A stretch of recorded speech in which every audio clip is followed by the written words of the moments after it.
Hello అండి, welcome to my channel.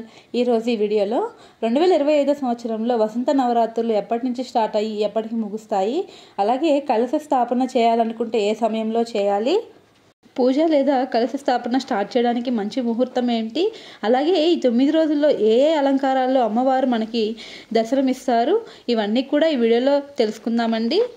Chaitra శుద్ధ పాడ్యమి నుంచి నవరాత్రులు అయితే ప్రారంభమవుతాయండి. మనకు తెలుగు నెలల ప్రకారం చైత్రమాసం అనేది మొదటి నెల. ఈ మొదటి నెల రోజున తెలుగు నూతన సంవత్సరాన్ని ఆహ్వానిస్తూ ఉగాదిని జరుపుకుంటాము. అయితే ఈ చైత్రమాసం నుంచి వసంత ఋతువు వస్తుంది కనుక ఈ నవరాత్రులను వసంత నవరాత్రులు అని అంటారు. చైత్రమాసం మొదటి నెల కాబట్టి ఈ నవరాత్రులను చైత్ర నవరాత్రి అని కూడా అంటారు. అలాగే రామ నవరాత్రులు అని కూడా అంటారు. అయితే ఈ నవరాత్రులలో లలితాదేవిని మనం విశేషంగా పూజిస్తాము.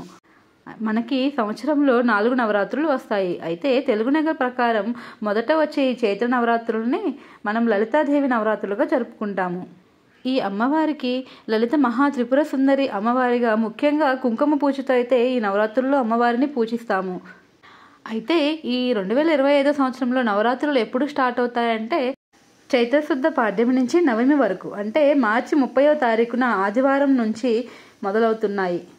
ఉగాది పండుగను జరుపుకుంటూ తెలుగు నూతన సంవత్సరానికి ఆహ్వానం పలుకుతూ అమ్మవారిని ఆరాధిస్తూ జరుపుకునే ఈ నవరాత్రులు ఈ మార్చి 30 నుంచి ఏప్రిల్ 7 వరకు ఉంటుంది. ఏప్రిల్ 6వ తారీఖున శ్రీరామనవమి. అయితే ఇక్కడ ఏప్రిల్ 7వ తారీఖున మనం అమ్మవారికి ఉద్వాసన చెప్పుకోవాలి. ఈ నవరాత్రుల్లో అమ్మవారు 9 రోజుల్లో కూడా 9 అలంకారాల్లో దర్శనమిస్తూ పూజలు అందుకుంటూ ఉంటారు. 9 రోజులు 9 నైవేద్యాలు అమ్మవారికి సమర్పించుకోవాలి.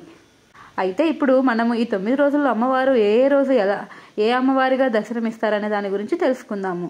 మొదటి రోజు శైలపుత్రి దేవిగా అమ్మవారిని పూజించాలి.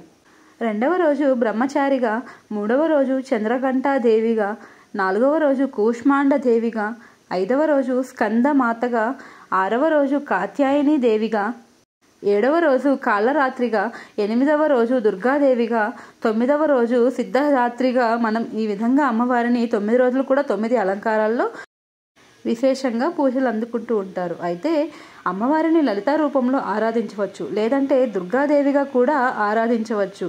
ఇంట్లో లలితాదేవి పటం లేకపోతే దుర్గాదేవి రూపంలో అయినా కూడా ఆరాధించవచ్చు. ఇంట్లో శ్రీచక్రం ఉన్నవాళ్ళు కూడా ఈ నవరాత్రులను చాలా విశేషంగా నియమనిష్టలతో పూజిస్తారు.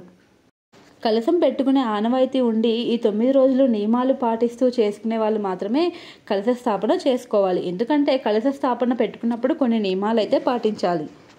కలశ స్థాపన ముహూర్తం మార్చి 30వ తారీఖున ఆదివారం రోజు ఉదయం 6:13 నుంచి 12:22 లోపల కలశ స్థాపన అయితే చేసుకోవచ్చు. అలాగే పూజా పీఠాన్ని సపరేట్గా పెట్టుకొని పూజను ఆచరించాలి అనుకునే వాళ్ళు కూడా ఈ ముహూర్తంలో మనం పూజ అనేది స్టార్ట్ చేసుకోవచ్చండి.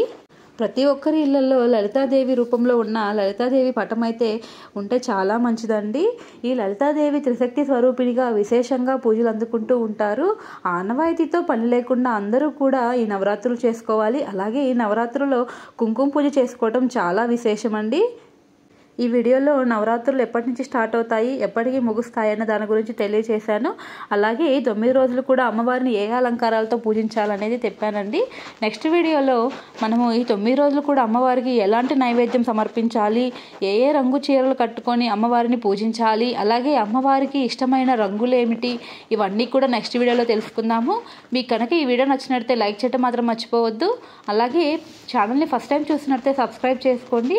Thanks for watching. నమస్తే.